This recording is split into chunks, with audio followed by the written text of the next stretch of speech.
on passe directement à la leçon 4, la structuration d'un client idéal. Voici ce que vous allez apprendre dans cette leçon.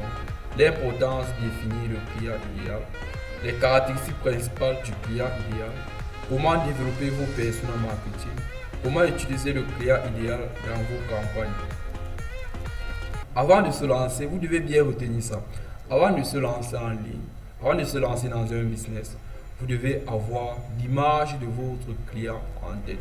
Qui est-ce que vous souhaitez cibler? Qui peut acheter facilement votre produit? Ne vous inquiétez pas, nous allons voir la description. Donc, une communication trop générique, c'est-à-dire une communication qui s'adresse à tout le monde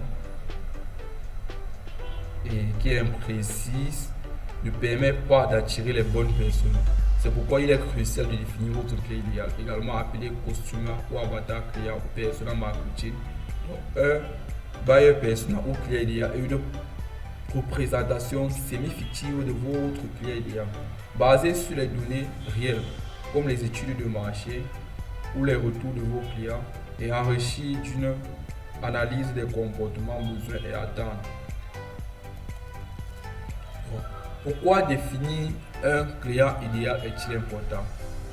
Créer un client idéal vous permet de adapter votre communication pour parler directement à vos clients. Donc, grâce à votre client idéal, votre message s'adresse directement à la personne idéale, à votre client cible. Concevoir des messages marketing percutants et personnalisés. Donc, grâce à un client idéal, quand vous allez diffuser vos messages marketing percutants, c'est personnalisé. Vous savez le langage que votre client idéal utilise. Donc, grâce à ça, quand vous allez publier vos messages, ça renvoie directement, c'est personnalisé en fonction de votre cible. Donc, ça vous permet également de cibler précisément vos campagnes publicitaires. Grâce au client idéal, vous ciblez précisément dans vos campagnes publicitaires, notamment sur les plateformes comme Facebook. Parce que là, on va voir comment est-ce que vous allez définir votre audience, comment est-ce que vous allez utiliser votre client idéal. Vous pouvez également comprendre les défis, les motivations et les attentes de vos prospects afin de leur offrir des solutions qui sont adaptées à leurs besoins. Maintenant, pourquoi est-il important de connaître vos clients idéal? Lorsque vous avez une vision claire de votre client idéal, votre marketing devient plus simple et efficace. Vous savez exactement à qui vous vous adressez, ce qui facilite la rédaction des messages marketing percutants, la création de contenus pertinents qui répondent aux besoins réels de votre audience, l'optimisation de vos pages d'atterrissage et de vos offres. Bon, prenons un exemple. Imaginons que vous vendez des accessoires de finesse. Votre client idéal, Alex, est une personne active qui cherche des solutions élégantes, qui cherche des produits élégants et pratiques pour gagner ou accompagner ses séances d'entraînement. Grâce à votre connaissance de ce personnage, vos articles et vidéos aborderont des sujets comme comment s'entraîner efficacement avec peu de matériel. Vos publicités mettront en avant les bénéfices pratiques et esthétiques de vos produits. Donc, en résumé, connaître votre client idéal vous permet de créer un marketing ciblé, efficace et aligné sur les attentes de votre audience. Si vous avez des commentaires, si vous avez des questions, posez-les, nous allons vous répondre. La formation est interactive, vous pouvez poser dans le groupe. Vous pouvez poser dans le groupe privé, vous pouvez poser directement en commentaire pour que d'autres puissent en bénéficier de la réponse. Nous allons maintenant voir les caractéristiques principales d'un client idéal.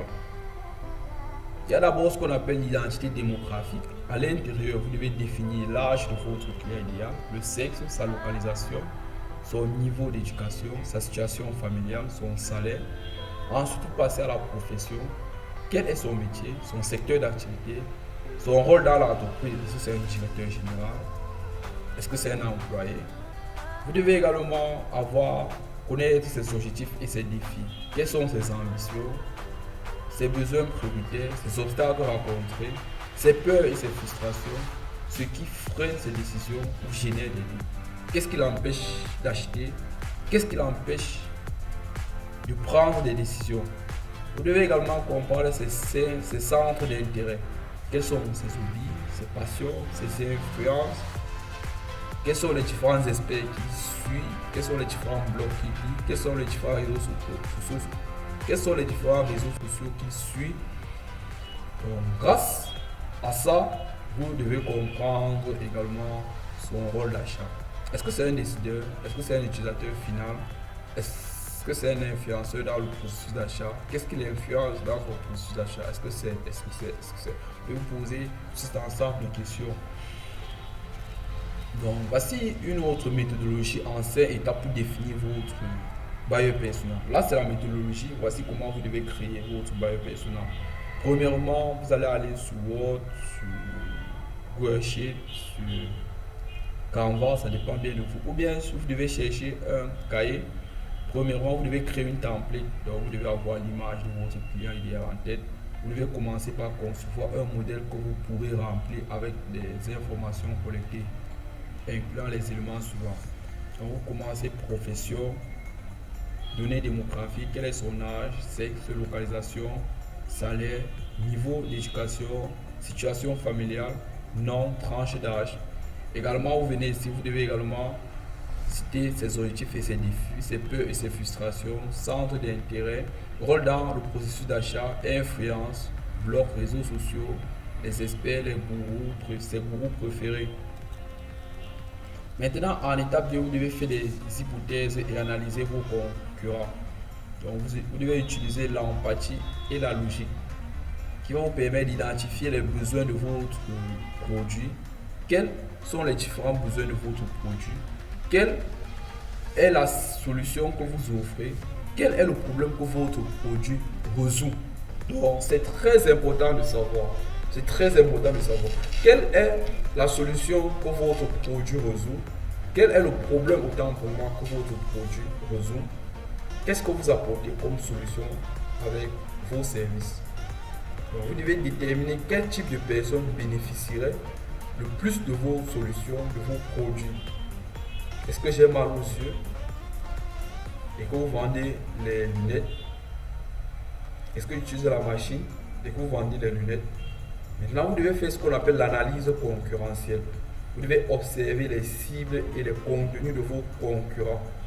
Page produit, vous pouvez également lire des FAQ, des publicités, des blogs également. Vous pouvez également étudier les témoignages clients pour comprendre les défis et les aspirations de votre personne. Vous devez également explorer des communautés en ligne. Ça vient à l'étape 3. Donc, vous recherchez des informations dans des forums, des groupes Facebook, commentaires, YouTube et les articles de blog. Vous devez également identifier les questions fréquentes et les problèmes récurrents. Notez les objectifs, ses frustrations et besoins exprimés par votre audience. Quels sont les différents besoins exprimés par votre audience? Vous devez créer et envoyer des sondages. Vous pouvez utiliser des outils comme Google Forms pour intégrer vos clients et prospects. Pour interroger vos clients et prospects, vous devez poser des questions comme: quels sont vos principaux défis, obstacles dans le secteur?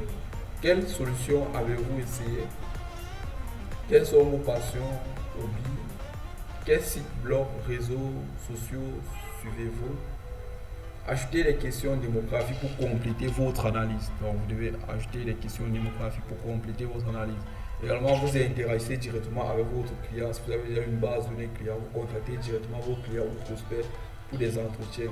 Vous posez des questions approfondies sur leurs défis, leurs frustrations, leurs objectifs, les attentes vis-à-vis de vos produits ou services. Maintenant, comment utiliser le client idéal dans vos campagnes? Donc, une fois que vous avez fini vos buyer persona, vous pouvez exploiter ces informations pour créer des campagnes publicitaires ultra ciblées sur les plateformes comme Facebook et Instagram. La clé est d'utiliser des options de ciblage avancées pour atteindre précisément votre audience cible. Donc, voici comment procéder. Ciblage de base démographique. Ici, les questions pour vous dire. Commencez par entrer les informations de base de votre client personnel, de votre client idéal, comme l'âge, le genre, la localisation. Donc là, vous allez définir le rayon. Par exemple, ici, vous allez définir le rayon. Vous devez également entrer l'âge. Mais il y a ce qu'on appelle le ciblage avancé par centre d'intérêt. Utilisez ceux qui correspondent aux personnes et préoccupations de votre audience. Exemple de centre d'intérêt, le marketing digital. Si vous ciblez les entrepreneurs ou les community managers, produits bio si vous vendez des articles pour la santé, voyage si vous êtes une entreprise ou une agence de voyage, marque, livre et influenceur que votre audience. Donc par exemple, Tony Robbins, ça dépend de vous, ça dépend de ce que vous voulez.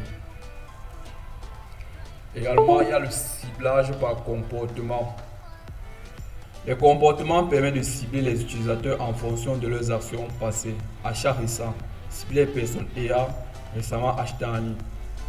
Voyage, si vous vendez des services liés au tourisme, ciblez les personnes ayant récemment voyagé ou prévoyant un voyage. Utilisez les appareils pour choisir de cibler les personnes utilisant mobile, ordinateur, ça dépend bien de vous. Donc, durant la formation, nous allons voir ceci de manière pratique.